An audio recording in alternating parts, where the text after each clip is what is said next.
So let's talk about a future scenario. What if a war breaks out in the Middle East, say in 2026? And what if that conflict wasn't, just another regional spat? We're going to dive into a pretty intense analysis here, looking at how one single event could literally put the entire global power structure to the test. And get this, the date is February 28th, 2026.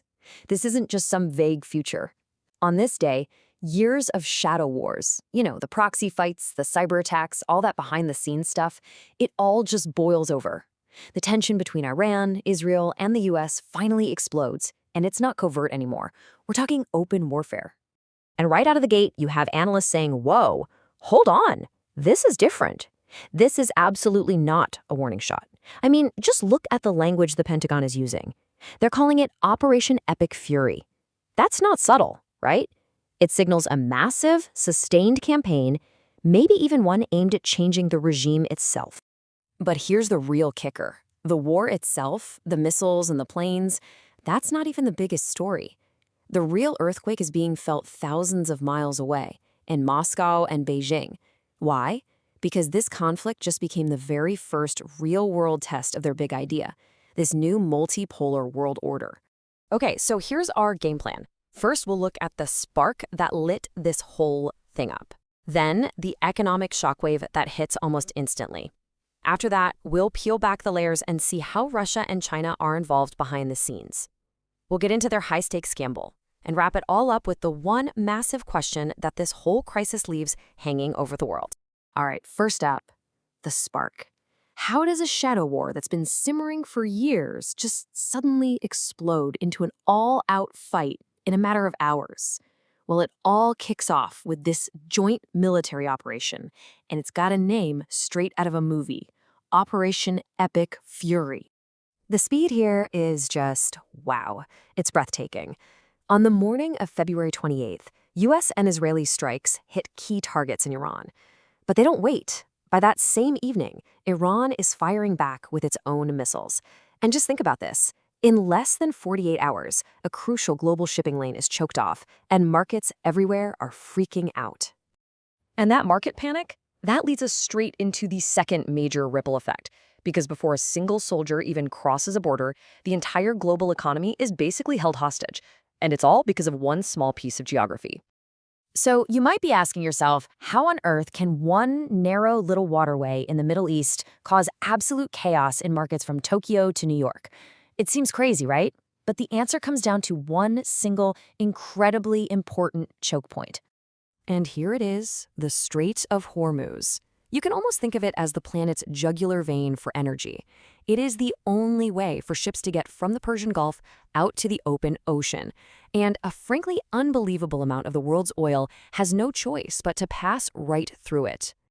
And when I say unbelievable amount, I mean it. Check this out. Almost 31%, nearly a third, of all the crude oil that travels by sea goes through this one tiny passage. So when Iran shuts it down, that's not just a local issue. No way.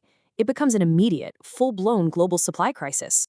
And you see the impact on the economy right away. I mean, instantly. On Friday, a barrel of oil is, say, $73. Markets close for the weekend. By the time they open again after the attack, boom, it's already at $82. And analysts are saying it's just going to keep climbing, which, pumps a huge shot of inflation and uncertainty straight into the world's economy. Okay, but this whole story isn't just about the US, Israel, and Iran. There are two other massive players here, and they're lurking in the shadows. They're not sending soldiers, but they're providing something that might be even more important: technology. We're talking about Russia and China. Analysts have started calling them Iran's technological anchors, and that's because they've given Iran systems that completely change the game, systems that let Iran fight a truly modern war. You can think of it like this. Russia provides the hard defense, the shield, and China provides the smart stuff, the intelligence, the guidance. Let's dig into what that actually means. So let's start with Russia. Their contribution is all about making Iran a really, really tough nut to crack. We're talking about things like Su-35 fighter jets and the S-400 air defense system. These are top-tier weapons designed specifically to take on Western air power, especially stealth planes like the F-35. Add in advanced radar and satellite imagery, and suddenly Iran can see an attack coming from a long way off. Basically, Russia helped them build a massive shield. Now, China's role is a little more subtle, but you could argue it's even more crucial. If Russia provided the shield, China provided the sword. Their Beidou navigation system, that's their own version of GPS, gives Iranian missiles pinpoint accuracy that's really hard to jam. Then you have their intelligence satellites and, critically, their anti-ship missiles. These are the exact tools Iran needs to be a credible threat to the U.S. Navy and to make good on that threat to close the Straits of Hormuz. Which, of course, raises the big question. Why? Why would Russia and China take such a huge risk? Why would they arm a partner as volatile as Iran with this kind of tech? Well, the answer isn't really about Iran. It's about a much bigger game being played on the grand Eurasian chessboard. And this quote right here, it just nails it. For Moscow and Beijing, Iran is way more than just an ally. It's the geographic linchpin. It's the one piece they absolutely cannot lose for their grand economic strategies, like China's Belt and Road Initiative. They need Iran to build roads that bypass sea lanes controlled by the West. So, if Iran falls, their whole strategy could fall with it. It's checkmate. This all ties into their ultimate goal, which is to create what they call a multipolar world. It's a fancy term, but the idea is simple. A world where Washington isn't the only superpower. A world with multiple centers of influence. And this conflict, this war in Iran, it's the first real, violent stress test of that entire idea. Is it just a theory, or can it actually work? But here's the trap they've walked into. It's called the credibility deficit. Think about it. You give your ally all this amazing military tech. Then your biggest rival attacks that ally. If you don't step in and offer more direct support, what happens? Your reputation as a security partner is toast. All those security guarantees you offered, they look completely empty. Nobody's going to trust you.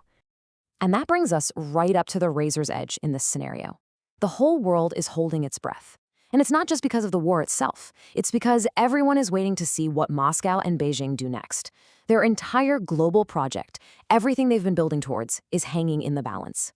Because this is the narrative they're risking.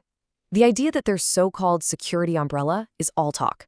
If they provide all this advanced technology and their allies still gets dismantled, well, the world is going to look at their partnership and see a paper tiger.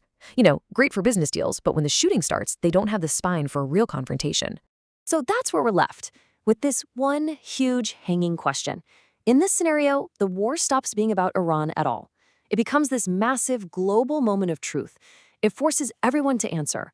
Is this new multipolar world that Russia and China have been championing a genuine alternative to the way things are now? Or was it all just a big bluff that's finally been called?